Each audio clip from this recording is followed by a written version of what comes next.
Hey everyone, welcome to Superhero Speak, and I'm your host Dave. I'm John. JD. And as everyone on YouTube can see, we have a fourth box this week. Those who are listening can't see, but have you ever asked yourself if Thor fought Frieza from Dragon Ball, who would win? Oh, or Frieza. if It's a Dragon Ball. if Deathstroke took on Savage Dragon, who would win? Or if Vision took on Samus from Metroid, who would win? Well, this guy is crazy enough to ask that question every week on the Who Would Win podcast. And of course, it's the one and only James Gavsie. I almost said it the wrong way. You got it. He stuck the landing. How are you doing, sir? I am doing very well. Thank you for having me on the show. Super excited to be here. Cool. So, I guess, we always start the show out with seeing how everyone's week was. So we'll start with you, James. How was your week? My week is busy. We're in the middle of production of, Superhero Diaries, great show now available on YouTube. And I, with the Who Would Win show and everything else we're doing, marketing, et cetera, et cetera, et cetera. Plus, I have what feels like 1,000 kids at home. So, things are crazy, but really, really good. Cool. How about you, John? How was your week? Boring. Well, except for like the 2 feet of snow that fell. Yeah. And the shoveling and the snow and then the shoveling again and then yeah. we got rain today. So. Well, no, I got snow here. We got to remember, I'm like Amish side, so. Well, it turned into rain here, and now it's all slush out there. So wonderful. I've still got 2 feet of snow on my lawn. So nothing else really.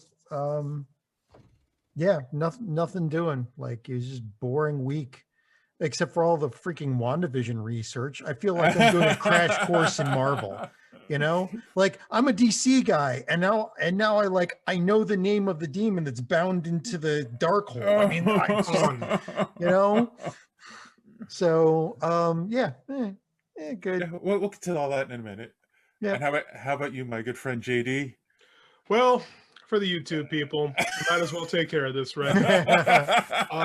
I got attacked by a bear, and it broke into my house, and it stole my money. I thought it was a Mary Kay Commando, but Good, that's good. That's good. I was working out in the basement, and I was doing kettlebell power cleans, and I must have been getting fatigued. It was leaning over too much, and I went to swing the bell up, and it caught me right in the face, and I was pretty humiliated. And then that night, I had to go coach for the first time in a year, and so between the mask and this giant purple thing on my face, people were like, "What's with the hair? What's with your face?" So I was like, I grew the hair out, and I got punched. No, that's when you just look at them and say, just COVID. It's like COVID. Yeah, COVID hit me hard. This was my 2020.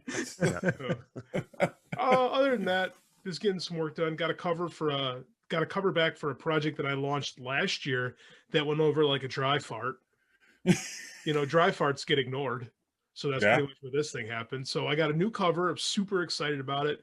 Love it. Gonna do new titles, new descriptions. So relaunching that probably spring-ish, late spring-ish.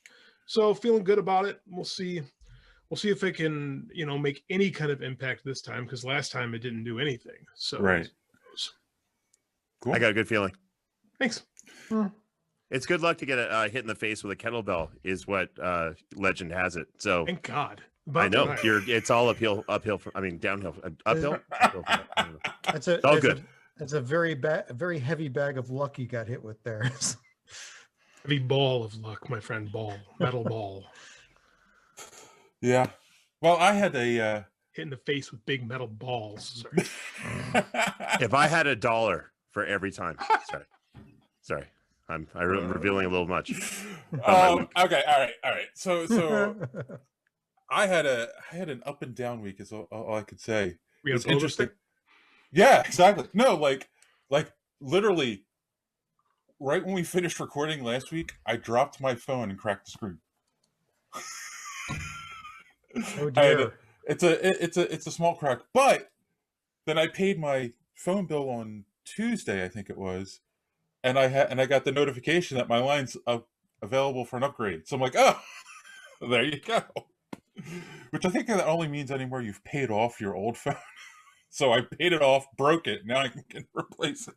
There you go. Now you got a new phone. That's You about won. how it works. And let's see. I did my taxes. Everyone get their taxes done yet?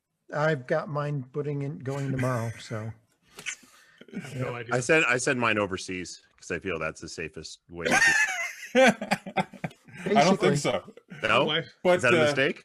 Oh, no, I that's a no, tomorrow problem. Oh. and then Saturday I got to see my grandkids, so Mm.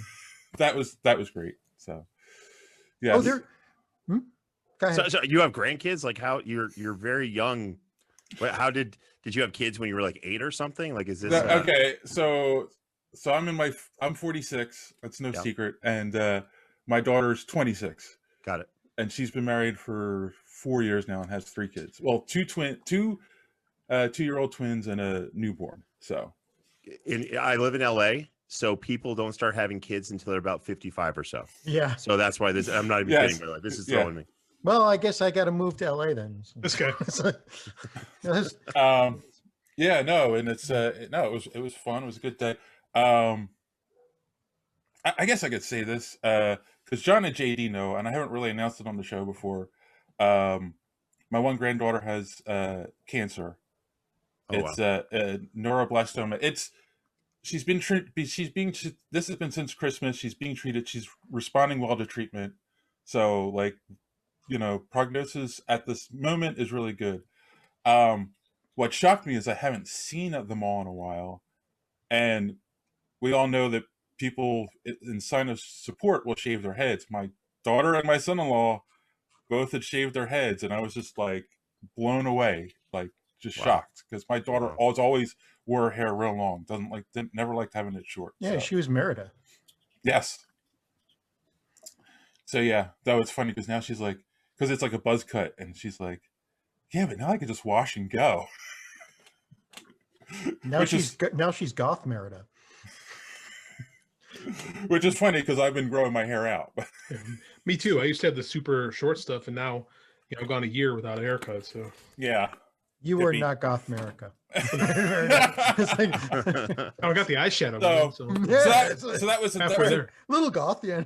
Coughing. So Yeah. other than the shock, that was a great end to my week. I really enjoyed seeing them, and yeah, I mean, because things are crazy with her getting treatment and the COVID. It's hard to get time to see them. So, felt good. I was happy. So, Cool. yes, but no one cares about any of that stuff. What people really care about is Superhero Diaries. So, James, It's so true. It's Fair so enough. true. James, I mean, have you noticed that the talk about COVID nationwide, worldwide, if you will, has like dropped dramatically because Superhero Diaries is now the thing that's on the nightly news. Where am I going with this? Go ahead, David. Over to you. So James, you're here because you do have a new project, the Superhero Diaries, which is part of Digital Sky Productions, and tell us a little bit about what is it? Why should people watch it? They should watch it because it's awesome. Listen, we all wonder. It's first of all, Superhero Diaries is a really cool parody comedy look at what superheroes would love to say to people but really can't because of reasons and being a superhero. So this is an inside look to see how they really feel. Like, how does Batman really feel about not having superpowers? Is he bitter about it or is he okay with it? What's the deal? What's Deadpool doing during sequester? Is he coming up with new ways to exactly how all How of you can X-rated have a is look this? on your face? Exactly. What's that? Just how X-rated is this? This is family friendly would be something I hope to say with the next episode. So I'm hoping it's fun for someone's family. But no, it's actually pretty tame in terms of the swearing and what have you. It's tastefully done, and we have some amazing improv actors that came in. One of my favorites who's playing Deadpool, Patrick Bristow. You've seen him in everything from Showgirls to Seinfeld to Curb Your Enthusiasm. He is an improv legend, especially in Los Angeles, and the way he sounds like Deadpool is ridiculous. I mean, he does it better Ryan Reynolds than Ryan Reynolds. I'll let you guys be the judge of that. And we're putting this all on YouTube. It's on, just go to youtube.com/superhero diaries and check it out. We put up our first episode. Again, does Batman need superpowers? Really simple. And we had a great actor come in, super comedic. And we have a script. They also kind of go off script sometimes, and we kind of keep what's the best. So that's why you got to watch it. Subscribed. That's what I like about you, James. You're not afraid to ask the hard questions. Sure, we could get serious with things and talk about COVID and what have you, but like everyone, by the way, that's why I do Who Would Win. And the first way I introduced, this is a show that, ignores anything important happening in the world, right? Because there's a lot of crazy stuff happening and we need kind of an escape. Yeah. So that's why we do it. And that's what Superhero Diaries is. It's a comedic look at what superheroes wish they could save the world, but they can't. So they just kind of reveal it to their diary in a way that we can all see it. Cool. And that sounds awesome. Like, I love that. Thank you. Well, the creator of it, I'd love to say it's my idea. I'm one of the writers and definitely one of the producers, but the person who came up with it is Scott Zachrin, another partner with Digital Sky. He did Comic Book the Movie with Mark Hamill. He was great friends with Stan Lee. This is someone who understands the comic book genre like few others, and this is someone who can out-geek me, which is really no easy task when it comes down to it. Also, great writer, brilliant mind, super funny. His idea, luckily I get to be part of it. Cool. And do you have a plan, like on how many episodes you want to try to do, or? We've got a set number of episodes. We're in production right now. Just finished filming today, a really funny episode. We're going to have anywhere from 15 to 20 when all is said and done. And we'll release them probably starting this week on Wednesday, but we'll start releasing them 3 times a week starting next week.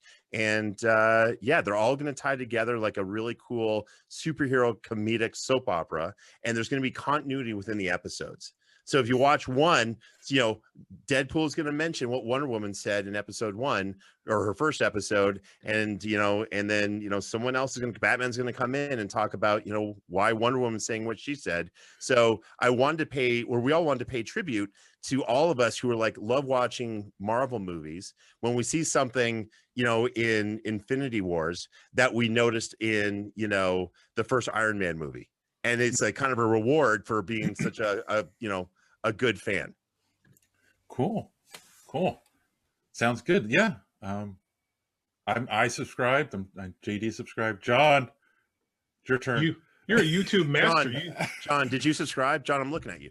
I'm hitting the button right now. What do you think? I'm quiet because I'm looking it up. Well, I'm hoping you leave a great comment. By the way, for anyone Kilroy was here. There you go. There you go. We're also doing. That's an old joke. We're also I'm an old guy. True. We're also doing a Nintendo Switch giveaway, and all you got to do is subscribe to the channel. That's it. So to enter the giveaway, subscribe to the channel. Someone's going to win this in a couple of weeks. The Nintendo Switch. By the way, we'll be continuing doing contests, and if you subscribe now, you've entered all of our giveaways moving forward. Because that's how we do it. Cool. I mean, I already have a Switch, but I'll take another one. You could have one for downstairs. That's true. And then you can have one for upstairs. You don't have to be like the peasants and use one around your house. I mean, who does that? I do. Me right now. Yeah. Yeah, I do. I totally. Cool. Anything else people should know about this show before we move on? Yeah, we actually love comments and we answer everything, especially all of our. We're just starting with TikTok as well, Twitter, Instagram, Facebook, and we're leveraging the Who Would Win audience, which is really freaking vocal. And we love input. We want people to tell us what they think, what they liked, what they want to see, and we listen. And it's funny because we have production meetings, and one of the first things we do is say, okay, what are some of the comments we're hearing on social media? So we really, really do pay attention and take direction input from what we hear. Cool. I feel your pain. I want to see your response to Kilroy was here. You're right about the Who Would Win type of audience being very vocal, because just ask the guys from Death Battle or 1 Minute Melee or a lot of the different YouTube shows that actually do like Who Would Win stuff, and you know, man, they are the fans are brutal. Like if you do something like everything you do is going to be second and third and fourth and fifth guest. So yeah, I wanted to mention too, who would win. I love the show because the way you guys do it. Number one, I don't know if you're doing this on purpose, but you definitely remind me of like fight side commentators, like the way the two of you guys talk. Like it almost feels scripted the way that you're doing it. It's funny you say that. It's not scripted, but I know. we definitely have our characters, right? Yes. And my co-host Ray Stacanis, great guy, but I hate him on the show. He's a former pro wrestler, so he comes at this with like a Macho Man Randy Savage type of $1 Million Man Ted DiBiase heel from the '80s type of pro wrestling gimmick, which is he's great at it. By the way, I hate to say this too, he's brilliant. He's a great debater. And I come at it, I've got an MMA background, cornered a lot of people, love watching footage on fighters coming up with game plans. That's how I come at it. By the way, I'm kind of a dick. So, I'll throw comments at him. He'll try to get me. He'll yell loud. I'll tell him to use his indoor voice, and we'll just kind of have fun from there. Cool. Yeah. And I love the idea that like you bring in an outside judge every week to make the decision. It's not like you guys don't go back and forth, debate it, and then decide on your own. Like, what's the fun in that? Yeah, exactly. What's the fun? So one little thing, I got hit up the past couple of weeks, and people are like, right now, not to pat myself on the back, but I will. I'm 2 matches up. Hopefully going for my third win on Race to Canis. And people, and he texts me, he's like, what are you doing? Like, what is the deal here? And I have what's called someone coined this term for me, the intoxicating mind fog, which I let out in the room for my third battle point. My third debate point was our last one. And the reality is I'm sometimes not arguing to the judge. Sometimes I'm trying to lay a trap for Ray that he's not aware of. And I just texted him and told him this. And he's like, one of those things. Had no clue. So we use a ton of strategy. By the way, he's a master at doing it to me too. So that's where the fun is. And sometimes a judge comes in and they're like, yeah, I totally love Dragon Ball Z. Like for the Frieza match, they're like, oh, I totally love Frieza. She's great. I don't know that much about Thor. And I'm like, awesome. That's just what I want to hear when I rep Thor. But then you got to kind of sway him. So that's where the fun is. Did you say she's great? Frieza? Listen. Frieza's a guy. Really? Are you going to ask Frieza? Are you going to ask Frieza? That That's true. That could be a very fair point. Very true. Very true. But yeah, no. If you want to drive traffic to your site there, just do Goku versus Superman. We did. You did? Oh yeah. Okay. Oh my God, this got controversial quick. Yeah. Oh yeah, that would be it. Oh my God, the judge, who was really cool, great actor, the whole thing. They weren't that familiar with either Goku or what Superman could really do at his highest level. So Ray comes in and says, "Oh yeah, well Goku will use his telepathy to probe Superman's mind, find kryptonite, use instant transmission to somehow find it, bring it back, and get the win." And as I finished laughing, I'm like, Goku doesn't do that. The judge bought it. Well, actually, that's true. And that was one of the things they brought up on the death battle match between them. And the problem was that Goku wouldn't, he would have to have some tip off that there was something that could, Exactly. So see, my issue with that strategy, oh my God, I can't believe we're doing this. Man, this is addictive. Watching Dragon Ball, Goku wouldn't do that because he wants to fight. True. Exactly. And that would be cheating. Yeah. So what happened was the reaction on social media to this was insane. Like people were like, "Ray, that's not what. How dare you?" And I felt bad for the actor we had on because they're like, "Did I do something wrong?" I'm like, "No, you're okay. I think." And good luck in your future endeavors. And, there's no. We'll see what happens. No, we'll definitely have them back too. But yeah. So and what's weird is we'll have battles that I don't think are going to kind of do anything. Like we had Storm versus Aang from Avatar. Oh my gosh. Yeah. And we had a social media debate that, no joke, went from Monday to Friday nonstop throughout the day between 3 or 4 people. And I'm like, even I have to say, stop, like enough. Like I'm happy you're doing it, but someone needs to do something crazy. Like who here's kissed a girl? Anyone do that? No. So try that.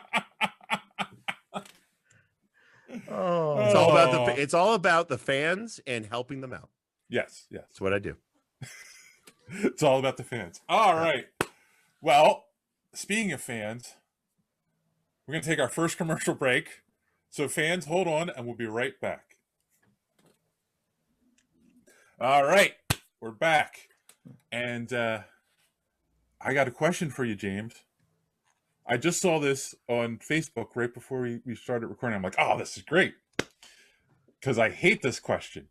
Who would win, Wanda or Batman with prep time?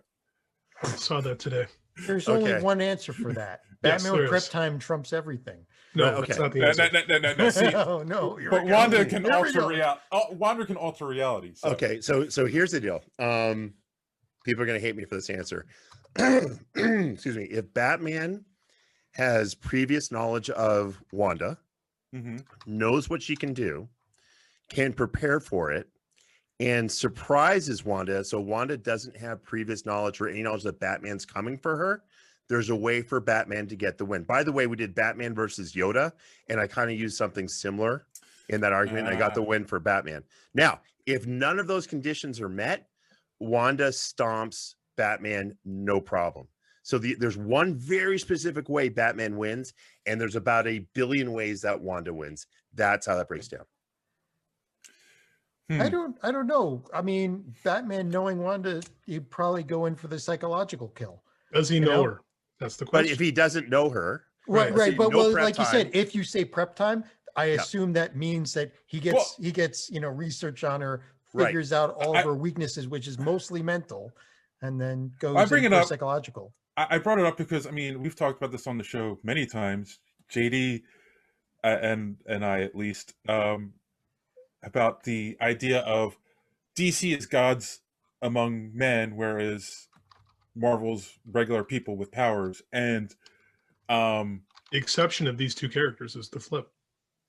right, but the issue is that, like, Batman doesn't have powers, but yet he's become the Bat God in the comics, and it drives me nuts. It's like, I want to see a human story, not this guy who can do anything at any time. Yeah, but you get those in the Batman main book. You don't get them in Justice League, you know? No, not at all. Yeah. By the way, all joking aside, I've often, thought that Batman actually does have a real superpower. His IQ is off the charts. True. And True. so, like, if you So like is his his bank account. characters, yeah. Well, those. By the way, two things he has that are superhuman: his resources Mhm. and his IQ. Yeah. Right. So, if you took a Reed Richards, is one of his superpowers super intellect? I mean, you think of the leader, right, from the Hulk comic books. Mhm. He's got a super intellect. That's his only thing. He gets beat. But all is the he time. smarter than Reed Richards? I don't think so. No. Yeah. Right. And Batman's in that league too, just for like more detective and EQ and human skills. You know what I mean? Or whatever. Right. So I do think he has a super genius IQ that would be considered a superpower. I don't know. Do you ever see that episode of Justice League Unlimited where Batman has to talk to, I forget, I think it's Ace from the Royal Flush Gang? That's right. Yeah. Yep. I imagine could be something very similar to that if this ever played out. Nice. She was Remember- also on that level. Yeah. Remember in the series before that where he was trapped and by the Injustice Gang or whatever it is, Injustice Society, and he talked his way out by getting Cheetah Yes. to fall Yep. for him. Yeah. then he Exactly. wrote a check to the Ultra Humanite. I mean, which is Mhm. brilliant. Which is, by the way, how Batman would beat Deadpool. He'd write him a check. You can't argue with that. That Yeah. makes No, complete and no, total you sense. can't. It's a lot of chimichangas right there. I'm telling you, that's a Yeah. good. All right. So then now the other question is, who would win, Wanda or Agatha Harkness? Oh, wait. Oh, I think we'll get that answered shortly. So everyone who's a fan of this show knows that we can't stop talking about WandaVision. We'll break our record this week. Well, we want views. I mean, there's that too. Hashtag WandaVision. Sure. Yeah. It is. Right.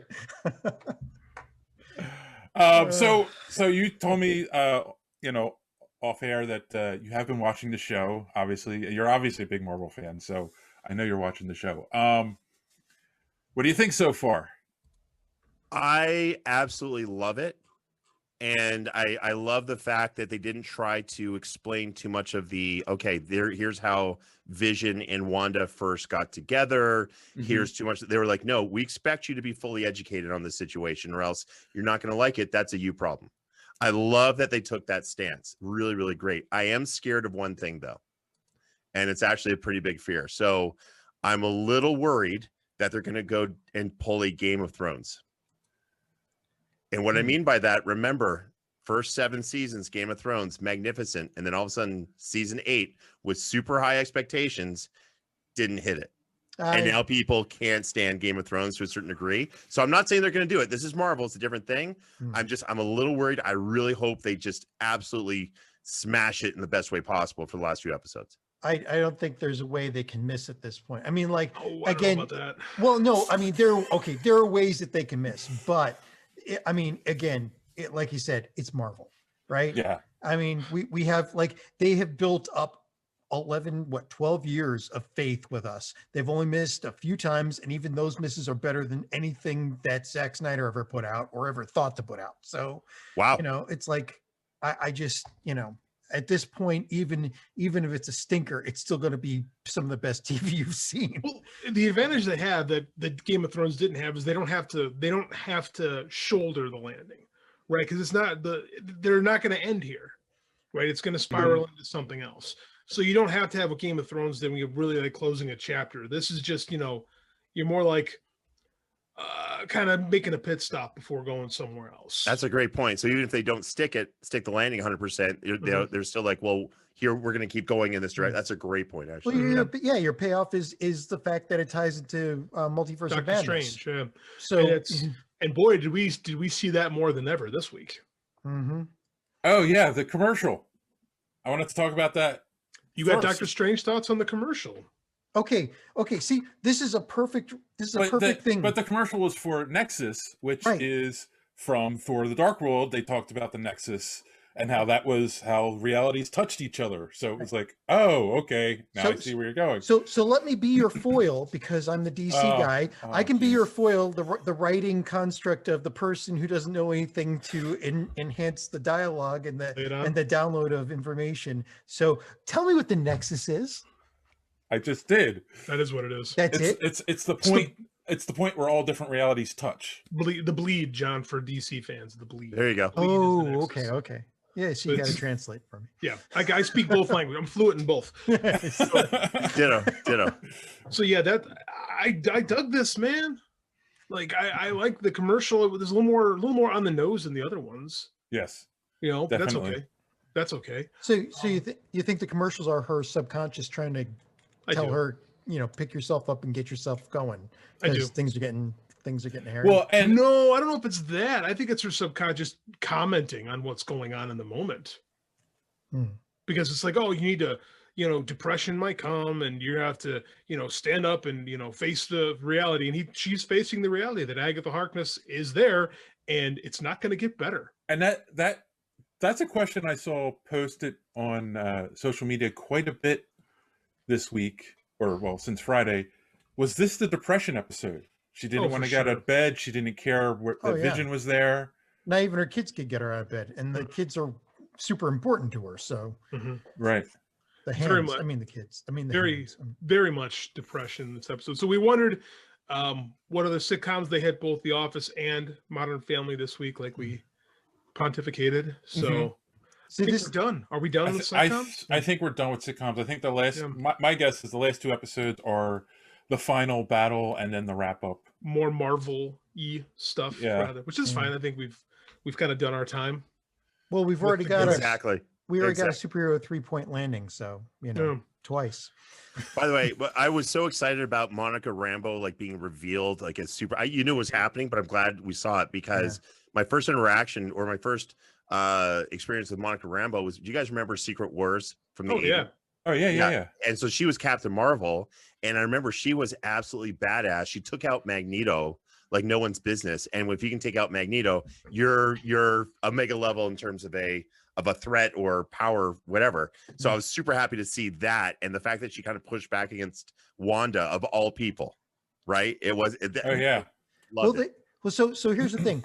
again, I'm the big YouTuber. So there's a guy on there, Rob, on Comics Explained. He does a show called Comics Explained. You probably know, James. So I was doing more research for this because, again, I don't know much about Marvel, so I'm trying to track all the deep cuts. And I ran across one of his videos that was about, he does a series of videos called "Too Powerful for the MCU," and he was like, and there was one labeled Monica Rambeau, "Too Powerful for the MCU," and like one of the things he said in there is like, if she ever showed up in the MCU, she would trash everybody. And he's going through all of her powers. It's like, yeah, all she has to do is be hit by a type of energy once, and she becomes a master of it. And it's like, okay, so that's how she got through Magneto. She got through his magnetic field, his force field, because magnetism is a force of a type of energy. So yeah, like, I guess Rob is going to eat his words, and in this case, well, I mean, yeah, they power down people for the MCU, but still, being able to manipulate energy is like a game changer. We haven't seen what she doesn't even know what her abilities are yet. Right. This is her origins. I have something. So I mean, we don't know quite what it is. And like people were saying, oh, like when I saw the Batman versus Wanda debate floating around, and people were mentioning how Hawkeye took her out, and I think it was Civil War. I forget which. Yeah. I forget which. And it's like, well, she's gotten a lot more powerful since then. And it's like same with Monica's. We're going to see her grow in power, I would assume.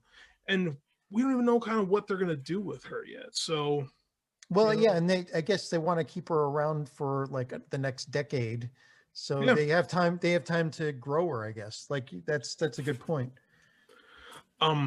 So we put a lot of time and energy into thinking about who this engineer was, and it turns out it was nobody. So yeah, exactly. You know what? I gotta. Sorry, I think there's something else to this. I've met some of the writers.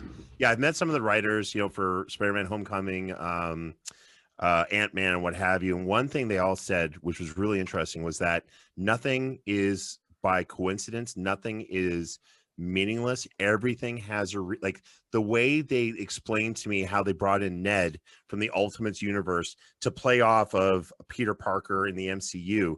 It was like you needed like 5 spreadsheets to track what just for that.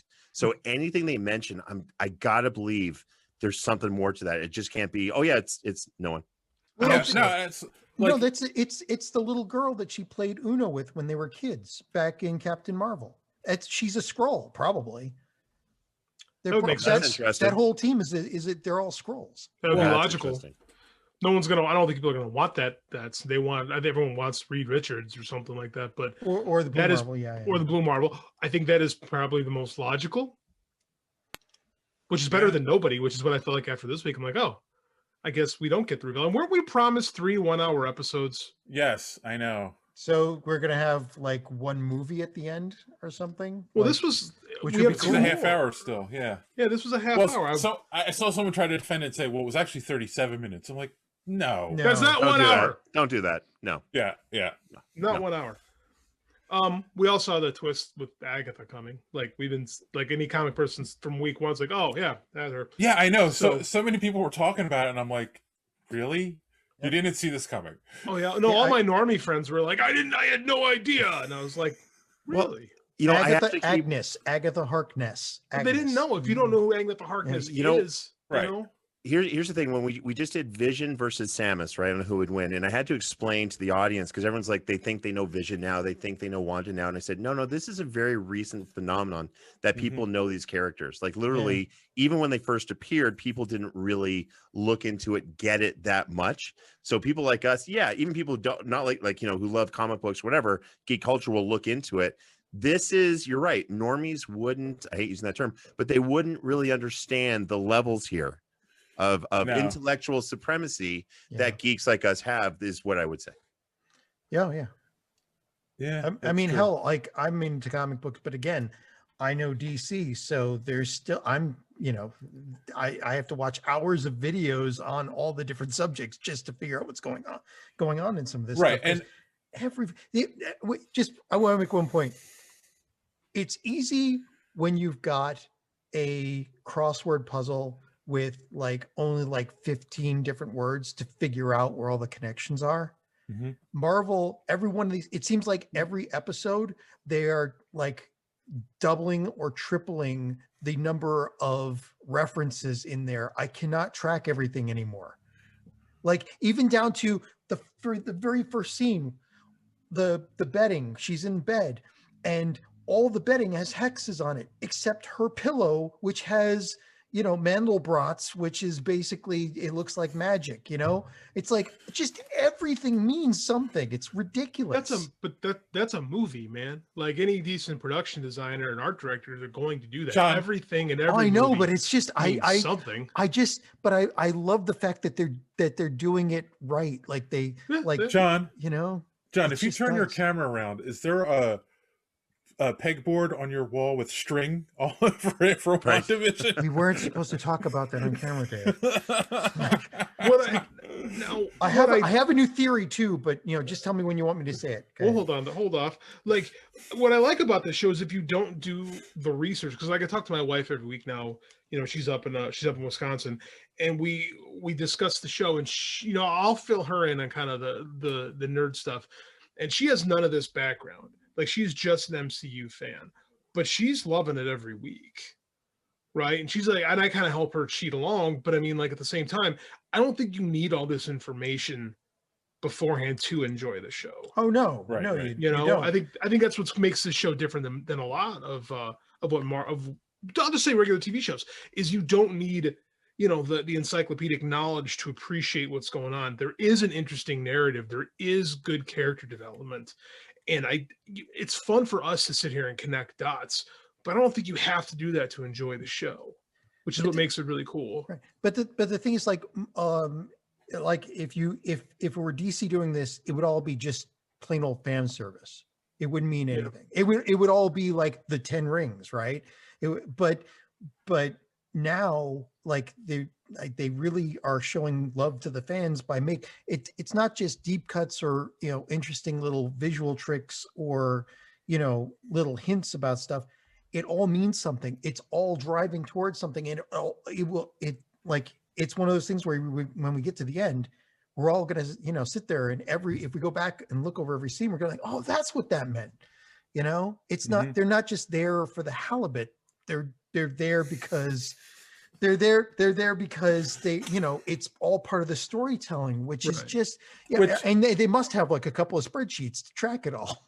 I think this is going to be one of those shows. Once it's done, you're going to want to watch the whole thing again, to catch all the little things. Yeah, it's going to be little Sixth Sense-ish, which is something if you watch, but you might know the reveal, but then you can kind of pick up all the little things that we're pointing toward it the whole time. But yeah, like I said, man, this is like watching a movie, John. Like you're marveling at, like, you know, set dressing, which, yeah, of course, it's all there to tell a visual story. Yeah. By the way, we don't know, to your point, JD, we don't know what reveals or hints are there that are meant to be understood in a movie 5 years from now.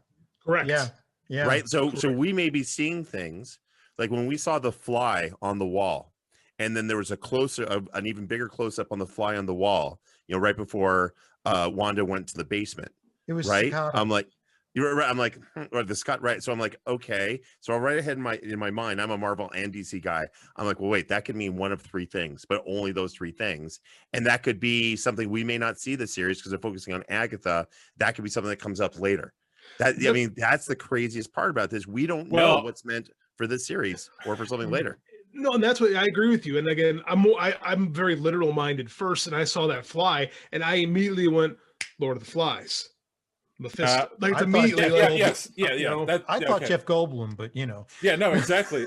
No one would see Jeff Goldblum coming at all. We've got Agatha, we've got the twins, then we get a fly. I'm like, yeah, Mephisto. That's the first thing that popped in my head. So. Well, I mean, that, and that's going towards my new theory. But all right, John, you're bursting at the seams. Yes, go ahead. Go ahead. Okay, well, you know, I all along I've thought that, you know, somebody was controlling, you know, you Wanda. have been saying that have that. No. So here's the thing. Going back over stuff. Remember how nobody would say Wanda? They would say she's in my head. She. Right. So we know that that's Agatha now, because at the last that post-credit scene, like you could see the purple roots spreading out into the ground. Basically, she's controlling like everybody in the town now, right? Like it's technically her controlling people, not Wanda. She's using Wanda to Right. create the facade, and we don't know because I guess she does have Yeah, she manipulation. yeah, straight up. because she manipulates, you saw Yeah. her do the Wanda thing, but Mhm. with her purple energy to Wanda at the end. But the thing I is, have like, a again, question about purple. Go ahead, continue. but the thing is that nobody would say it. They all said, you know, she's in my head, it's all painful, she's lonely, she's like grieving, whatever. I think it's not Wanda that's grieving. I mean, Wanda's grieving, but I think it's Agatha Harkness that's grieving, and that's because the Darkhold. I think that's the Darkhold. But the That's thing the is, Darkhold. if you look at the book, there's 2 keys on either side of a wall, and that means we're going into the multiverse, and she must be draining Wanda's power in order to open that book to go get somebody that she lost. I think you might be correct. Did I it have think- something to do with Senior Scratchy? Well, then no, that's her son, right? But Scratchy is in it. I mean, the rabbit. She's supposed to have a cat familiar, from what I does have read. well, she does have a cat familiar, but who knows if that's her familiar or if that's just like what's become of the son, or if the son is named after, or the rabbit's named after the kid. Or Like, I think there might be something to that. Yes. Is the rabbit playing Peter? Like, is he shape shifting into Peter? Hadn't considered that. So you know, rabbit fast. Well, I was going to ask that question of what is this Pietro? Is this a construct, or did she pluck him from the multiverse? My son. Okay, so going back to what James said, and nothing's on accident. Mm-hmm.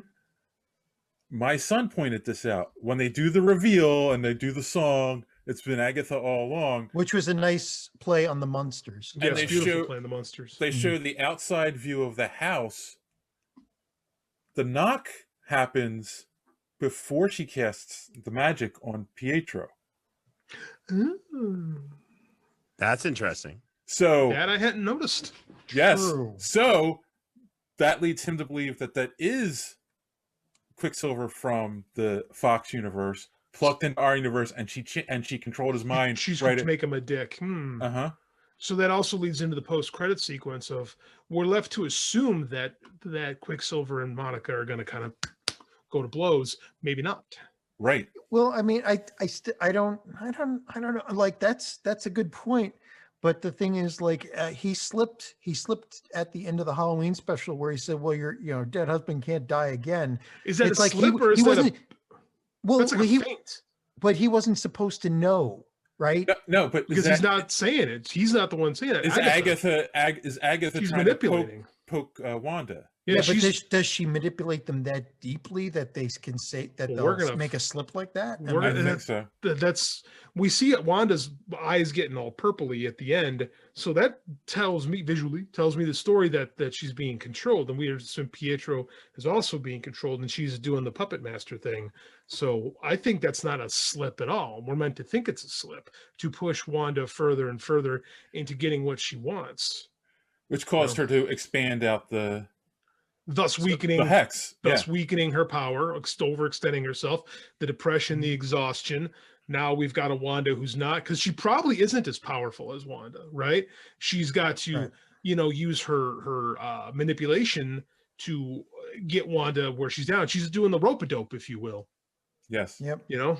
Getting land those body blows before. And using that energy to open the Darkhold, and which is what either we're talking Chthon or we're talking Mephisto, A little bit of could be. They're probably going to do some kind of combination of the two, because we can't throw Lovecraftian creatures and the devil at people at the same time. We have to. We could. It would be interesting. So what's purple, right? Because she has everything is purple, and I'm trying to think where have we seen purple before, right? It could just be this is going to be Agatha's thing, purple, right? Purple, color purple. Oprah Winfrey's going to show up. No, that's not what I meant. John's shirt. Cars for everybody. Was purple, correct me if I'm wrong here, was purple the color of the Dormammu followers in the first Doctor Strange movie? Oh. Because I recall their eyes having purple in them, but I could have Well, gone and busted the movie out, but I'm far too. Yeah, but I think the color was purple with it. His color in the Dark Dimension, which the Grimhold is from. Darkhold. Yeah, the Darkhold is from the Dark Dimension. It's made from dark matter from the Dark Dimension, right? Correct. Yes. All right, Darkhold, whatever. Yeah, I'm getting it. So, but yeah, you're right. Then his color was purple when Strange met him in the Dark Dimension. Okay, so what if, to keep it clean, what if it's Dormammu as opposed to introducing a new villain? I'm just spitballing. I mean, that would tie into the fact that they're going to go into like the next Doctor Strange movie very quickly, right? That's what made me wonder. Interesting. Yeah. I don't know. I'm not gonna. I'd rather see it Mephisto because I like it being a little bit more lean into the books, a little bit more. But I'm wondering. Yeah, I mean, you could argue that because he defeated Dormammu with the Time Stone, but he doesn't have the Time Stone anymore. Time Stone does not exist anymore. Right. But he did. But I mean, okay. So like, one of the other things in another video that I was watching was basically all about. So the comics have very specific laws and reasons why, like, Earth 616 is not constantly invaded by all of these, demons and demigods and whatever. We haven't really seen what the laws and rules are yet in the MCU. But Kevin Feige wants them to be. That's the answer. True. But the thing was that Doctor Strange, like, Dormammu made a promise. Like, does that mean anything to him? He's also a villain. Yeah, I know. Bad guys lie. But like, I would assume that Strange wouldn't make him promise. Yeah, that didn't hold some kind of like. No, I'm with you. That was the other thing. Okay, so it was in the MCU, it was the Sanctums, the combined power of the Sanctums that was protecting the Earth, and that's why the followers were destroying the Sanctums so Dormammu could get in. So you could argue that they've rebuilt them at this point, so that would be protecting them. Well, yes, but it's a double protection because Dormammu's promise was he had to leave and never come back. Yeah, but again, he's a villain. Well, yeah. I know he's a villain, but you've never broken a promise, John. But I'm thinking like the MCU isn't. You're just a regular villain, not a super villain. Yeah, that's true. But I wouldn't think like with the level of storytelling we're getting here that they wouldn't give us like a really clever way around it. Well, I think this might. Okay, I'm just staring at the skid here. This might be the really clever way around it. To go through the Darkhold and have somebody invite him back in or something. And have Wanda, the power of Wanda and Agatha together, undo or, revamp or perhaps retcon the decision or the deal. I don't know. Like I said, I'm just spitballing based on production elements that I see. Yes. So I have a question for all three of you. For this series. We're going to have a nerdy answer. I guarantee it. I hope so, because I can't. By the way, thank you for letting me have this talk. It's been a long, good day of work. I needed this. This is awesome. So what are the chances that both Quicksilver and Vision survive all of this and are now part of the MCU once this is all said and done? 50-50. I think, in my opinion, I think Quicksilver has a better chance of surviving if it's the Fox universe Quicksilver than Vision. I could see them ending this with Vision dying. I'm with you on that. I could see it. But now that they know they had Vision's body and they were trying to use him to bring him back to life as a weapon, and they did say in Endgame they could separate the Mind Stone and keep him alive. Can Shuri bring him back to life as an android? Sure.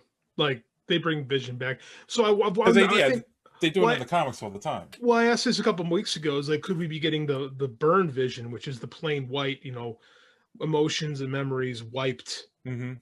Well, they did make another. It can't be a slip up because they said they go through these things frame by frame. One of the first things Vision asked Darcy is, who is the fake Pietro? And he shouldn't know that if he didn't have his memories. Yeah. Right. If he didn't have his memories from before, he wouldn't know that that's a fake. So he's got to still have some, and you're right, Dave. That's what goes back to what Banner was saying in Age of Ultron, where it's like, but if he's got, or no, in Infinity War, where like, you know, the Mind Stone is only part of him. He's also made up of Ultron's code and Jarvis and, you know, and Tony, and so, you know, like he might still be mostly there, so he may survive. I'll tell you, the kids are going to survive though.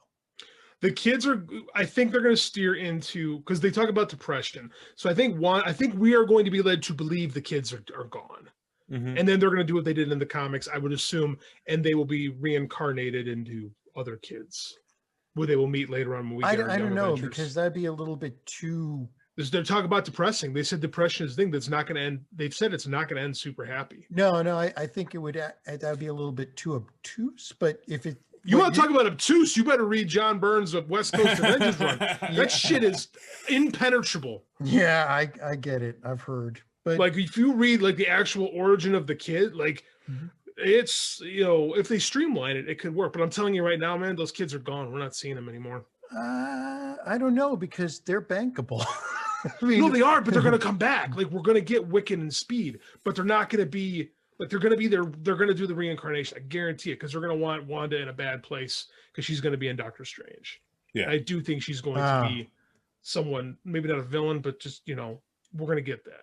Oh yeah, well, if they disappear and they fix that at the end of Multiverse of Madness, then you've got your we're going to get something like that. Now, here's the real question: when we see Vision, or sorry, when we see Mephisto, or, you know, whatever, is he going to have the kids' heads on his hands? I know, it's like, I put that on my Instagram page, because I think they're going to do that, because I think they get super excited about doing something that creepy. It's one of the creepiest things Byrne ever drew. So I'm really, Master Pandemonium's a stupid character. I hope they just leave that whole thing out. Why are you so excited about kids' heads on hands? Because I'm a horror writer. And this stuff excites me. This is what I live for. So like, I want to see it. We're on Disney Plus. Yes, exactly.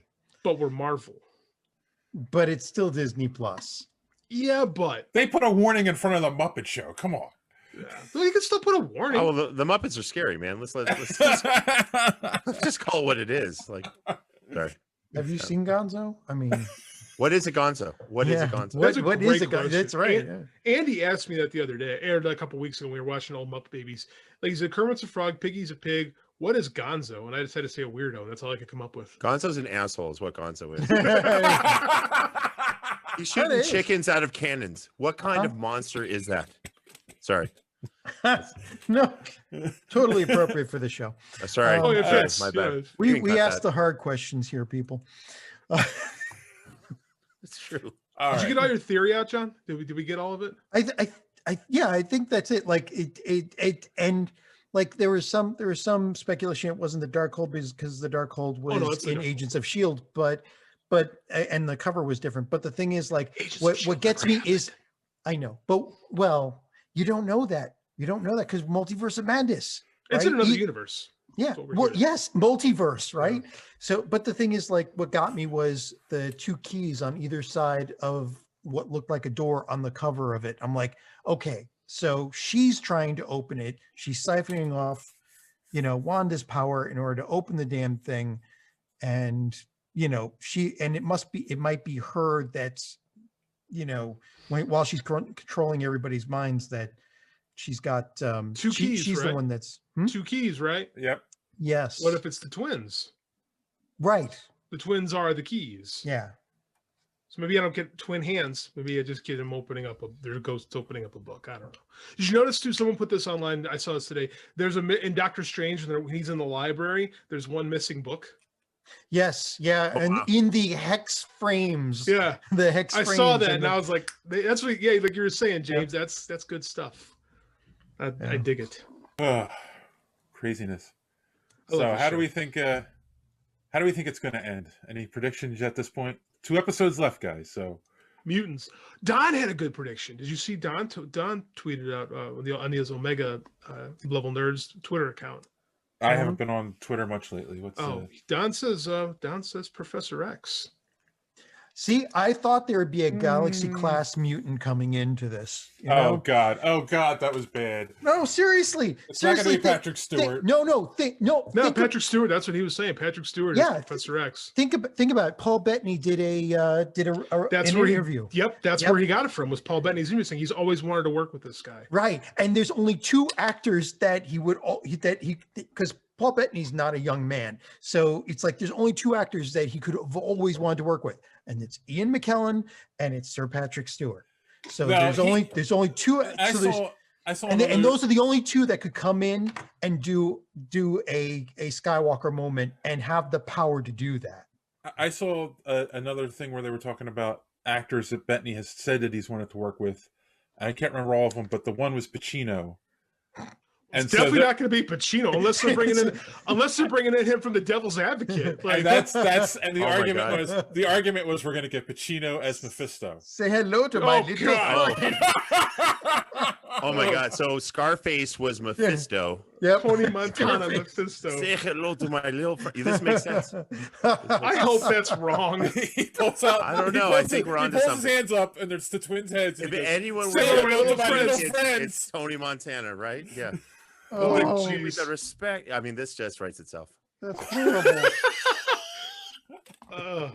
Yeah, I thought that was a stretch, but yeah. No, if I'm predicting, I think we end with Vision, a mind-wiped Vision, Wanda in a worse place, the kid's gone, the hex lifted. Okay. So why does just one question before you go on? Why does this feel like it's being written by Joss Whedon or J. Michael Straczynski? Because those 2 guys really hate relationships, and everything they write, they always write huge tragedy for relationships. And I'm beginning to feel like nobody's allowed to be happy in the Marvel MCU at this point. Because drama, man. If people are happy, it makes for bad stories. But you need a counterpoint to that, or else it just gets depressing. And to your point, that's what Hawkeye is going to do. The new Hawkeye series, because we left, he's with his family, he's reunited, and now he's training his replacement. That's kind of to your point, that's kind of the feel good story. No, I think the feel good's going to be we're going to think the twins are gone, and then we find out that they're still alive, and they're somewhere else. That's my prediction, is for our hope for the future thing. All right. Well, I'm kind of thinking there's going to be a big confrontation in the basement, for lack of a better term, and it's a basement, which is part of the real world, because the aspect ratio changed as soon as she went down the stairs. Wait, what? That's interesting. Every time the aspect ratio changes, it tells you where you are. Yes. So it was full screen when you're in the real world. Right. I have a freaking film degree and I didn't pick up on that. Son of a And then it went to 16:9 when it hit the basement. Yep. You know. By the way, why didn't she yell for her kids? I don't. That's a great question. That's what any parent would have done. Seriously, like, oh, my kids are in the basement and you're acting creepy. Gotcha. I'm gonna yell for them right now. That's Elizabeth Olsen not being a mother in real life. That's true. Like that's an actor choice thing. If she's a real mom, she's gonna have her character do that. Well, no, 100%. No. I'm thinking it by that point. So the other thing I saw was that in every episode, Agnes is bringing something and either feeding something or giving something to Wanda. And, you know, like the lavender spray, tea, the plant she brings in the first episode, like she's been drugging her this whole time. So I think at this point, Wanda's just too under it. Possibly. Would you catch Tommy's line too about, oh, you're quiet. It's quiet here. You're quiet inside. Yeah. Either Agnes is too powerful to read or she's being controlled. Who knows? You know, or she's like soulless or something like that. Like there's something there. That's a thing. I wonder if what. John, I wonder if you're quiet inside. Anyway, God no. Screaming Mimi's. She's not on this show. So here's my crazy prediction. They get into this big fight. Whatever happens opens up those portals, and we see a mechanical tentacle come out. A web shoot it, pull it back. It turns into hentai, right? Is that what you're saying? And Tobey Maguire's Spider-Man in your swinging. anime. Yeah, you're sticking with this Tobey Maguire thing. Yeah, I still think it's going to be Tobey Maguire's going to be. Nah, I still say it's going to go X-Men, cameo. something mutants, something X-Men. We Yeah. could get no more mutants or lots more mutants. Well, we've got to get mutants. Well, isn't Monica a mutant, right? Right. Mutate. She's a mutate. She's not a mutant. Oh. Well, and again, yet another theory is that the reason why she's gained powers is because A, she's been through that shield a couple times, and B, she was a blipped person. So like you need a combination of those two in order for the shield to actually work on your genes or something. I don't know. That's it's super reaching, speculatory. Yeah, I think if we get mutants, it's going to be people getting their latent X genes unlocked. That's the nerds with too much time on their hands theory. Yeah, I'm with them. And that's coming from us. Yes. Like again, the problem is that there are just too many little things in this that even going frame by frame, you're gonna it's twisting your mind trying to track everything and figure out what is a little bit of fan service and what is going to make a difference now. And like James said, who said it? What's going to make a difference 10 years from now, right? Yeah, but that's the thing is we're not gonna know. Like people are bending over backwards trying to crack the code, and we're not even. You can't crack this code until you see where you're going. Yeah, we don't know the roadmap. We don't know the overall puzzle. By the way, that's the great part about all of this. Because by the time we figure it out, there's already a new puzzle on the board. Exactly. That's the problem. You can't keep up with it. It's like you solve one, you get 5 more. And there's people that don't like that about the show because they keep their cards so close to the vest that they feel like they're being cheated. I've talked to some people who feel like they're being cheated by the narrative by not knowing. And I'm trying to explain that that's part of the fun is the guessing that goes along with it. And I guess there are people like, I don't like it. Like, I get that. And those are the same people that complain when they watch one of the later M. Night Shyamalan movies, like, what a twist. You know what? I think shows that are written for geek connoisseurs, and I'm not being, trying to even be funny with that term, have to be written this way. Yeah, I agree. Because it's people like us that enjoy it, that will consume it, that will buy this kind of stuff. We like being treated like we're intelligent. Right. It's people love watching like Modern Family, which is a great show. Don't get me wrong, where things kind of get laid out very quickly by design. That's cool. I don't think this show is for people who only love the Modern Family type of straightforward sitcom model. That's cool. That's great if you love it. But this is something where people like us appreciate the fact that we don't know because we enjoy the speculation. Right. Yeah. It's the fun. It's comics meets Twin Peaks a little bit. That's a great way of explaining it. Yeah. By the way, I do have a prediction for this one, how it's going to end. Yep. The first one was actually suggested to me. It's not mine, but I like it. Because Agatha Harkness killed the dog, the multiverse door is going to open and John Wick's going to come out and shoot her. I thought that too. It's like you've summoned the most powerful being there is, John Wick. Yeah. John Wick. By the way, when I heard that, I was laughing my ass off, and I thought, okay, that's great. Second one, I actually think we're going to get a nod to Miles Morales. That'd be cool. How are you going to get a nod to him? Like there's so many different ways, and he's so in play. The character is so in the zeitgeist with the game doing as well as it did, and he's such a popular character. I don't know how. That's the great thing. I have no clue, but I think the timing is kind of good for that as well. Even if it's just like a little subtle hint, I think we're going to get some nod. With Multiverse of Madness and Spider-Man 3 coming out, that would be. Why there's not? A lot of options to get Miles going. I read my kid these little superhero stories, and in this little kids universe, Miles and Peter are both high school age and exist at the same time. So why not? Why not? The Blip could have done that. Could have. Yeah. Blip and well, Blip. they are in most of the was it the animated shows. Yeah. The last animated show that had both of them in it, and they were both that age. So yeah, it's doable. I think we broke our record. Yes. Oh my God. All right. Well, on that note, there is no social media madness this week, boys and girls.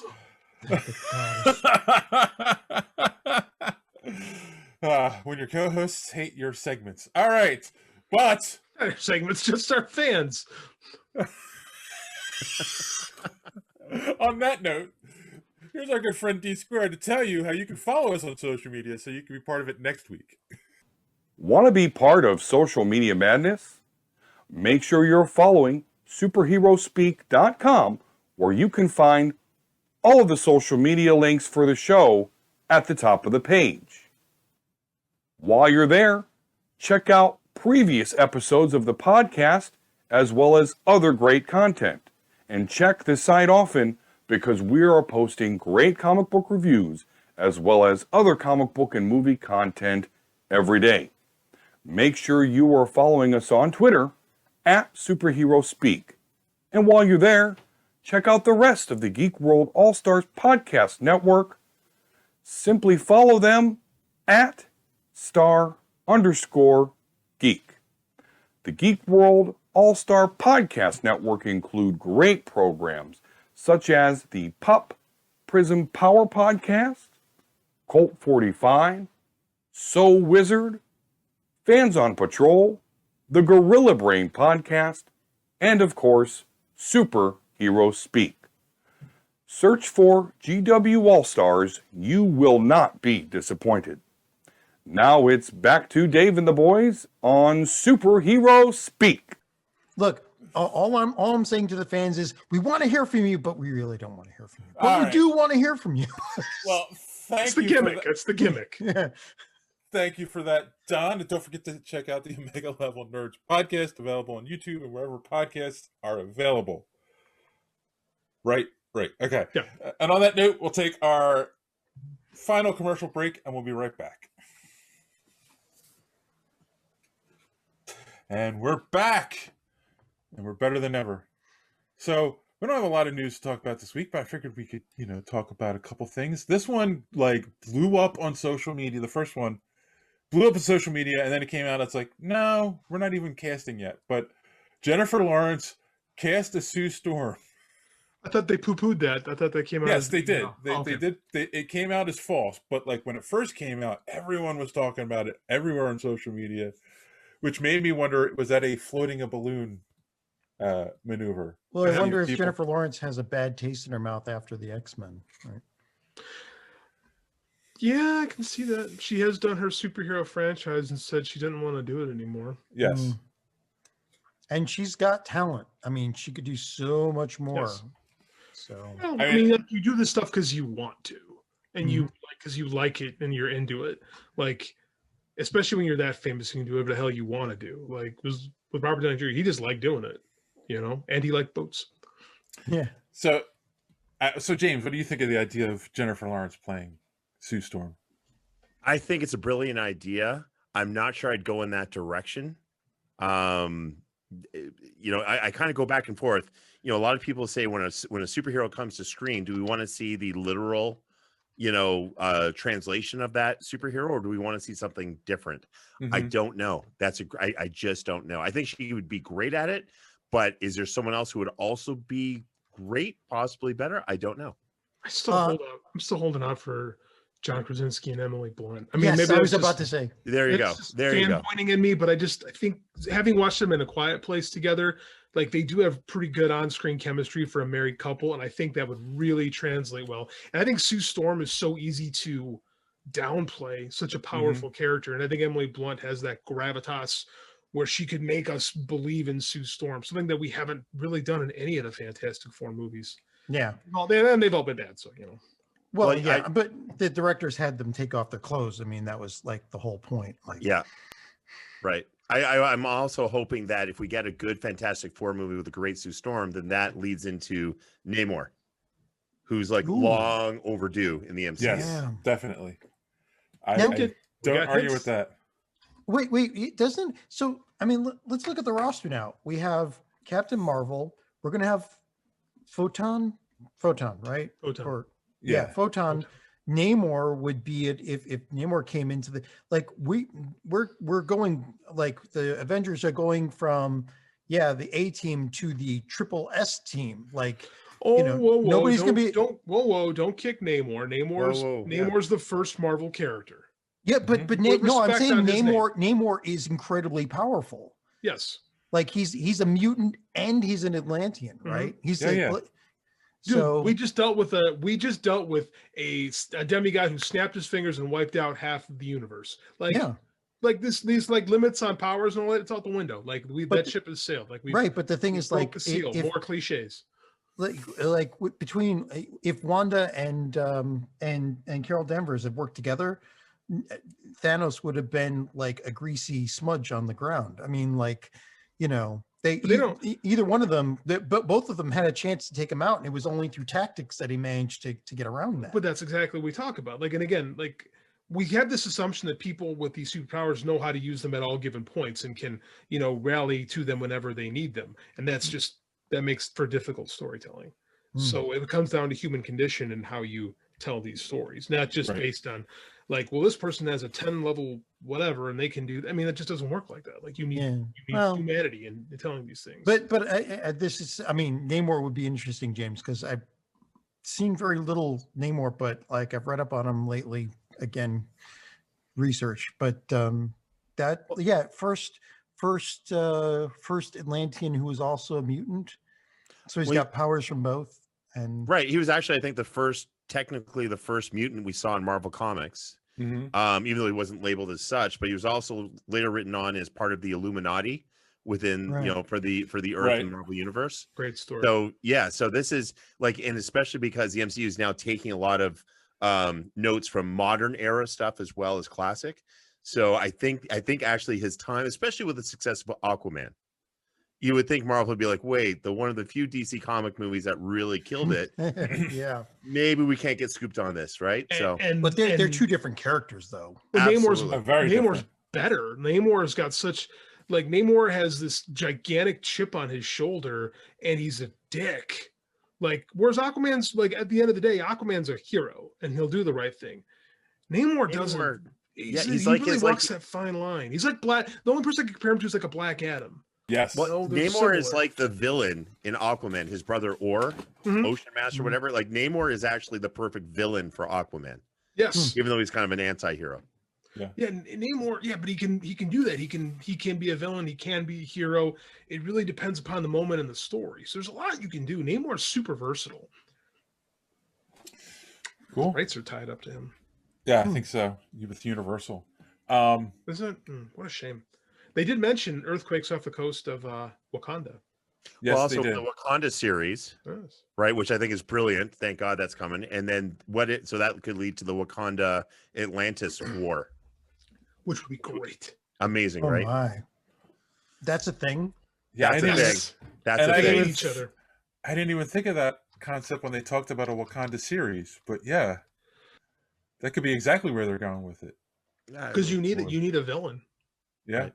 So why not Prince Namor? Why not a nation as opposed to a nation? Why not Atlantis? Atlantis versus Wakanda. Goddamn, Kubler, are you listening? Yes, he listens every week. I thought you knew that. Please. I'll need everyone to sign an NDA right now. I'm taking that idea. And then bring that time guy into the middle of it. What's his name? Kang. And Kang's coming. Kang the Conqueror, sure. Kang. Yeah. What movie is Kang going to be in? They cast him in something. I forget what. Kang's been cast. Jonathan Majors from Lovecraft Country. Right. And they playing Kang. I literally forget what movie he was in. He was in that ocean of announcements that they had a few months ago. I completely forget what he's going to be in. Oh, I just killed the podcast. Yes, you did. I was looking. By the way, it seems like technically Marvel owns the rights to Namor, but there are, according to Feige, there are quote unquote entanglements and older contracts that prevent them from moving forward with them yet. Probably like the Hulk, because Hulk, they can't do a Hulk movie because the Hulk movie is wrapped in with Universal, but they can use the Hulk character. Ant-Man. Oh, he's the villain in Ant-Man. Yes. Okay, it took me a second. I thought I was confused. Yeah, it is confusing that they made him the villain in Ant-Man. So yes. Perplexed. I guess because they didn't have the Fantastic Four announced yet at that point. Anyway. So what else we got this week, Dave? All right, moving on then, since we beat that one with a death horse. Your good friend, John Wesley Shipp there, JD. Oh my God, I heard about this. They have announced that he is going to be reprising the role of the Golden Age Flash in Stargirl. Stargirl, yeah. Which means I guess they're going to be tying that into the JSA. Well, the CW shows. Oh Yeah. yeah, for sure. Yeah. I mean, because why wouldn't they? But Right. I know no reason not to. Right. by the way, if Flash continues to go and Stargirl's coming in, like that's going to save the CW franchises, I think, because Stargirl's amazingly written, and it's not written like those other CW shows. So hopefully they keep the same writers. It'll make it different tonally, but it better, much better. But Batwoman is like dead to me. So I'll get to that in a second. James, do you watch the CW shows? And what do you think of Stargirl? Because I think, to me, that's the best one, but that's not the CW show that was made for the DC app in the first place. You know, I don't watch enough of the CW shows. But with that being said, I will tell you that amongst friends of mine who are in production, what have you, and writers, they love Stargirl. Yes. They love it. They love it. Everyone's also pulling for Batwoman, believe it or not. They're hoping there can be a turnaround in the ratings and what have you. The problem is that the way they wrote the show, with the way they wrote off Ruby Rose and replaced her with this other woman, it's like, oh, it was really lame. I mean, Yeah. it was like, it's like, oh, so she's just a convict that just. So I haven't watched it, but my brother and one of his friends did, and they were telling me that like he lost interest halfway through the first episode this season.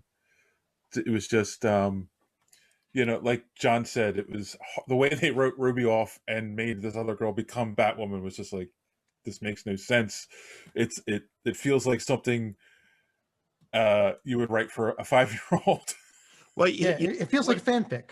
Yeah. Well, what's interesting is they finally are bringing a Superman series, right? Which is great. I think it's going to be awesome. And I've been kind of saying this forever. Like, if you want to have characters within a family, you need to establish them. It's almost like in pro wrestling when Macho Man first fought Hulk Hogan, right? No one really, Macho Man's cool, but then he got, I guess they call it the rub. So with Hulk Hogan, so all of a sudden Macho Man, whether he wins or loses, is significant. You need to create lots of significance for a character if they're in the family of the main character. Right. So I always felt like, okay, Batman coming in, I get it. It's going to be huge because everyone loves Batman. That's when you have the Robin series, the Batwoman series, the Catwoman series. Then you can, because they're all significant characters that people love. But if you bring in you know what I mean? Like I felt like it was a little backwards in how they did that. Yeah. No, I agree. Again, it's a DC thing where apparently Batman can't be shown on the small screen. In this case, again, like there's always been a reason why they couldn't bring Batman in. And in this case, I think it's because of the Robert Pattinson movie, right? Who knows, right? Yeah. I mean, I've heard an excuse every decade. There's another excuse why they're not bringing him onto this small screen. Like Bruce Timm was the last person allowed to do that, and only because it was animation. And of course, he made him awesome. So, like, we got the best voice of Batman ever out of it. Yes. Yeah, true. But I don't know. I'm just excited that your friend will get some more work, JD, and me too. Maybe one day you'll get him on the podcast. Every time it comes up, he hates ignores. Yeah, that's fine. He doesn't do any podcasts. Like, he hasn't been on a single one. I just don't think he's into the idea of talking about it. I literally don't know why. Because every time I've talked to him and the subject comes up, it just doesn't. You know what it is? It could be his publicist too. Could be. And the publicist could say like, "Well, I only want XYZ for you," and then the actor is like taking their lead. Could be. But he doesn't do any. Like, I heard he was on Who Would Win, so I don't know. I hope he is. At least someone gets him. And you can have him judge Golden Age Flash versus Modern Flash. You know, it's funny. We've been very fortunate to have a lot of really cool people on the show. We had Eric Martzoff on. He's a soap opera guy. He was the main star of one of our series, Rideshare, the motion comic series for Digital Sky, and he was Booster Gold in Smallville for a couple episodes. Right. Yeah. And he was so into comic book culture. You would never think this guy, a soap opera person, would be like daytime television, but he was so into it. It was like insane. So yeah, keep pushing for what's his name to come on the show. I'm sure he'd love it. John Wesley Shipp. That's Yeah. right. Yeah, Cool. I don't know. I mean, yeah, I'd love to see him, but if you got to respect these guys, Oh, like, yeah, if he of doesn't want course. to come on, I don't push. No, Yeah. no respect. I have no respect for any of them. yeah, that's a good start. Yeah. If it wasn't for us, they wouldn't have a show. And I'm of course Well- kidding 100%. All right. Moving on. John, you're the big Constantine fan here. Do you know what that series was missing? Lens flares. Oh no. So it's been confirmed that J.J. Abrams, Oh God, who no! working on a Constantine Hold reboot on. for You gonna bring HBO old Max. Spock onto it? I don't. No, he's not directing it. He's just producing it. He's producing it. All right, Which as long as means he's- there's gonna be a lot of Beastie Boys on that show. yeah. I mean, I don't want to see Fast and Furious Constantine. Okay, No. come on. He's just gonna produce it. He's just shepherding it. They'll hire a good showrunner, and it'll be the Constantine show we want. Good, but they're recasting him. I thought I read that Yeah. they're recasting. That's a that. bummer because Matt Ryan's really good. Oh, he's amazing. Yeah, that's the part that bugged me is that they're rebooting it. I mean, See, yeah, DC casting. keeps screwing things up every single time. They screw it up. every time they have something good. Yeah. Yeah, it's a bummer. I would like to see Matt Ryan get real, like, because the NBC show had a real ton of potential. It was just on the wrong network. Right. You know? It's on the network that is famous for killing stuff before it gets going. And it was in an era too where overnight TV ratings still really mattered. Like, just a little bit ahead of its time, a little bit on the wrong network. I don't know what NBC was thinking picking that show up. Now everything's so much more streamlined, and you get this show on HBO Max. If you had, like I said, I hope they reconsider and wind up going with Matt Ryan. We'll see what happens, but it could be a lot better. It should be a lot better this time around. Guy Bolton is writing the series, and I don't know what he's done. So I'm not familiar with his work off the top of my head. Bolton is a fledgling writer out of the UK. He previously wrote 2 books, The UK guy. Pictures, which has sold to Hell or High Water and Outlaw King, and director David Macadese. Okay, so he wrote a book that's being sold to be made into a movie, and She's probably worked in a lot of rooms too. I'm guessing. yeah, And done some yeah. novels. Good, I like it. I like the pedigree. Sounds good. A novelist who's got a background in television sounds perfect. And UK guy, perfect. Super happy. yeah. It'd have to be a UK guy. There's no way to write that sense of humor without having grown up in the UK. Well, that's true too. I think that's something the NBC show didn't have too. It was a little bit too Americanized. They didn't quite find the right tone. Like Yeah. they tried to be Hellblazer, but they really weren't. So hopefully this hits all the sweet spots. And on HBO Max, they've proven that they can do these type of shows. So I think it's a perfect home for it. Very excited. James, you think every time he does magic that a lens flare pops up? Again, lens flare, Beastie Boys, possibly an explosion would help too. I think if you combine those 3 things, you're good to go. For sure, we'll get some explosions. I wonder how many times they can destroy the Enterprise on Constantine. Like, The answer's not enough. There's always room for more. I mean, yeah. I mean, just like Zack Snyder, like At least he didn't destroy the Falcon. Abrams just does not understand heroes or the hero's journey, and he just What? doesn't. No, I'm sorry. Disagree. I mean, you saw what he did with Star Wars. Sorry, I'm joking.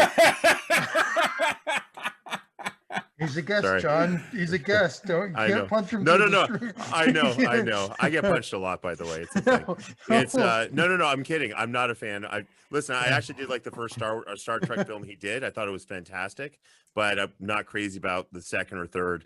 Hopefully there won't be a fourth, and the first and third Star Wars films. Even the first one, again, like him and Zack Snyder of the same ilk, where they take some really great scenes and then they bind them together with the loosest plot gelatin that they can find.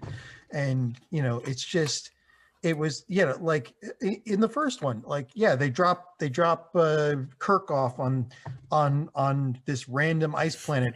where old Spock just happens to be. I mean, yeah. you know, it's just like stuff like that. It's like, I want good writing. I want the good scenes, which they're both good at, but I also want the writing that backs it up so I can feel something about those scenes. Wait, John, are you saying you didn't find it believable that someone got dropped off in a random planet on a random spot on that planet randomly, and somehow randomly running away from a random chase of a monster, randomly found a cave with the exact one person who could save him in the entire universe? Do you find that not good writing? Not that's surprising. Yeah, I know. Like, who would have thought? I know. Just, you know, I know. how random.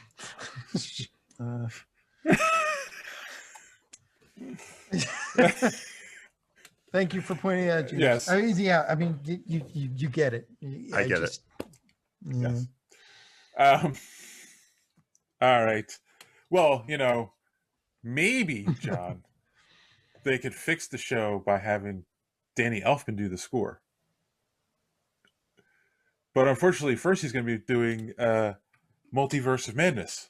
I thought you would see. I pulled this one for you, John, because I pulled this story. Because I was waiting for you to say Zimmer. I'm sorry. It's like I was going to say Pavlov was having his day. You're always harping on the music is so important. The composers are so important. Yes, and I know you like Elfman. Yes. So I figured it was some good news to end the show on for you. No, it is. It is good. It is good. I didn't hear Zimmer's name at all. It was awesome. Yeah. Danny Elfman's going to have the nice creepy stuff, and it's going to fit in really well with this movie. Yeah. This is true. Oh yeah. Does Very Elfman true. work with I can't think of his name. Raimi? They did Raimi. Spider-Man. That's right. He did do the first Spider-Man. And he did Nightmare Before Christmas. So Well, yeah, he's done, I don't know about all the Burton films, but most of the Burton films. You know, so yeah. Oh, that's why he did Batman. I knew that. So it's gonna be good. I think it's a good choice. I mean, like, he'll do some of his weird choiry stuff, and it'll fit perfect in that whole horror-esque thing. I'm down. How about you, James? Besides petting dogs, how Oh, craziness. Hold on 1 second. All My right. dog. Can you? Technical difficulties. Dogs are the best, man. They are. How dare they? This is okay. It was either my dog or my kids that were going to do this, so it's okay. this is so standard. Like at my work, like you know, You have dogs running around your work? No. Well, everyone's working from home, so they got dogs running It's around like their house. it's like that picture with the dogs playing poker. No, it's just that you know, I am so used to, like, when we get together a Zoom call with like 15 people, there's always 2 or 3 people there with dogs, or my cat will jump up and show its butt to everybody, or you know, or the kid or somebody's kids will yell out. There's always something, and it's like you tune it out now, because what else can everybody do? Everybody's just trying to survive the time of COVID. Just don't be like Jeffrey Lord, man. That's my one bit of advice I'd say in a Zoom call. Jeffrey Lord, The CNN commentator who was, you know, went on the Zoom call. Oh, You didn't hear about that story, John? no. Oh my But God. that's not a regular thing that happens. I thought everyone was. Oh, Oh, no, I heard that. No, I know what you're Yeah. talking about now. Yes. It's Yeah. inappropriate Zoom behavior. Didn't You can get away with a lot on Zoom. Not didn't that. realize the video was on, and he decided to take a break. Not something people should do during a work call. Yeah. Zoom or no Zoom. Exactly. or work hours. Really, just like Yes, just work eliminate hours that in general. possibility. Yes. You know, is that a thing? Yeah. Yeah. That's left best at home at night in bed. So let's get back on track. It's I very, know we're very gonna get specific. instructions Yeah, we're or guidelines. Very So James, regimented. what do you think of Danny Elfman writing the score for Doctor Strange 2? hurry up, please save us. We're off the rails. Listen, I think whomever they get, it's going to be great. Danny Elfman, if he could do it, it would be iconic. And you know, I got to admit something. I liked the first Doctor Strange movie, but I wasn't blown away by it. I know. I wanted to be. I was not blown away. So I think if Danny Elfman comes in, I think there's a good chance I'll be blown away. Not that matters. That's not why Marvel's writing their movies, to Right. blow me away cinematically, but I think they should. Well, I liked it a lot at the time too, but I think upon further rewatches, I think I've seen a lot of the flaws in Doctor Strange movie really start standing out. It is very much the same movie as Iron Man. You know, there's Bingo. a lot of And there's Captain a lot of- Marvel. and Same Captain Marvel, goatee. same, yeah, Same goatee got Same sick goatee. of billing though. and there's a lot of choices they made in Doctor Strange that looking back, I'm like, should we really have done that? So I feel you. Yeah. No, I agree. And it's I don't know. Doctor Strange has always been one of my favorite characters though. So Doctor Strange is awesome. yeah, I'm always gonna love the movie even with the flaws. But yeah, a lot of the origin movies felt like Iron Man. Yeah. They were kind of maximizing that formula for a little while, and I'm glad we've kind of moved past it. Yeah, Yes. it gets tiring seeing a superhero fighting against a villain with the exact same powers every single time. If it ain't broke. Don't fix it. Yeah. So At least Yeah. in the sky beams. I'm so glad we've Oh, moved beyond sky oh. beams. no sky beams. Oh God. All right. Well, that is all the news that's fit to print this week. So yeah. Let's wrap it up. So first, James, of course, plug away your podcast and the show. Yeah, where am I looking here? Well, if you insist.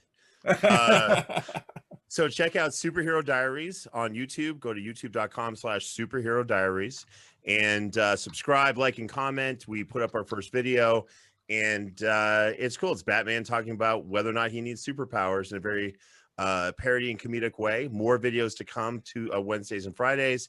And subscribe so you can enter to win a Nintendo Switch. It's that easy. It's that simple. And who would win? Oh, of course, that thing. So who would win is also my show. You can get that anywhere you listen to your podcasts, Apple Podcasts, Spotify, etc. Check us out on Twitter, Facebook, Instagram, and soon to be TikTok at Who Would Win Show. Cool. So this wasn't officially an interview because you're a fellow podcaster, and we don't, interview fellow podcasters. But I'm going to ask you the question we always answer in our interviews on, and that's how do you measure success? By the amount of people who you touch in a positive way. No, I'm kidding. It's money. That's a surprising and refreshing, honest answer that we. Listen, the more money you make, the more product you can produce, and the more people you can reach out to and have enjoy your product. This has been going on for almost a century. Is this news? People don't get this, that it's show business.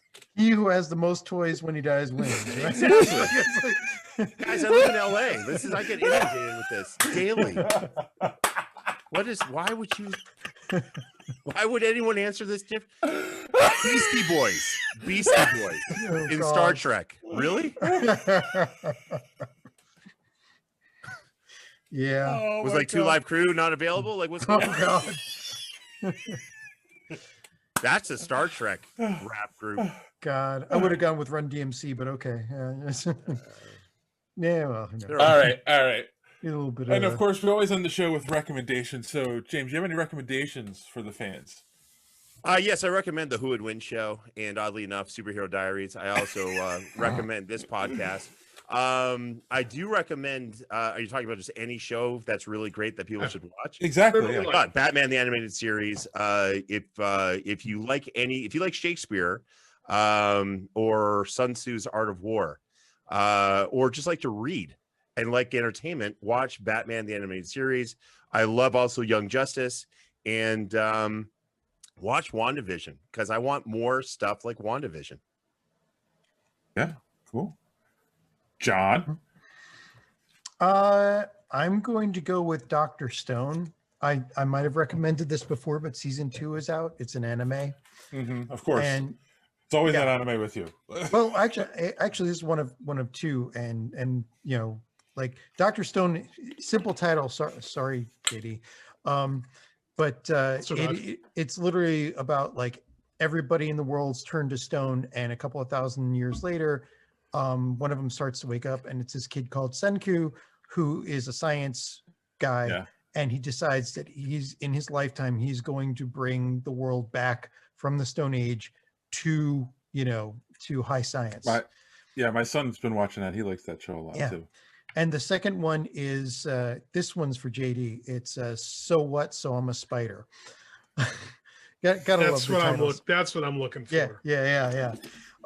But this one, like, again, it seems like a normal, like just a standard isekai where I was killed by Truck Kun and I was reincarnated into another world, and for the first 5 episodes, just seemed like it's okay writing, it's good writing, and but standard isekai, and they just dropped a bomb in the last episode, which opens up whole worlds to this thing, and it's like, okay, this writing just hit the next level. So I'm recommending it because, like, there's too many isekais right now floating around. This one just seems to have that extra something that makes it, puts it up there with, like, that time I was reincarnated as a slime and some of the other weird ones that JD loves so much. Loves those titles.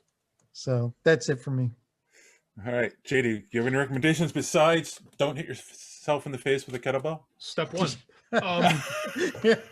I've been doing reviews, like HBO deep dive movie reviews on Combat Republic, and this week I reviewed Adventures in Babysitting.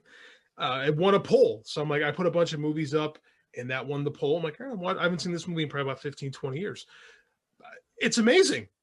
It's so well written, and it has so much to say about society and politics and gender norms. And for 1987, I can't believe this was passed off as like action comedy. Like, and I wound up writing like 2,000 words on it. I couldn't believe it. I couldn't believe how much I dug this movie and how well it held up. So some of the dialogue a little sketchy in 2021, but I mean, from 1987, it is what it is. Mm-hmm. It's well worth a rewatch if you haven't seen it in a long time. And I'd also appreciate a read on the column. So, plug in my work.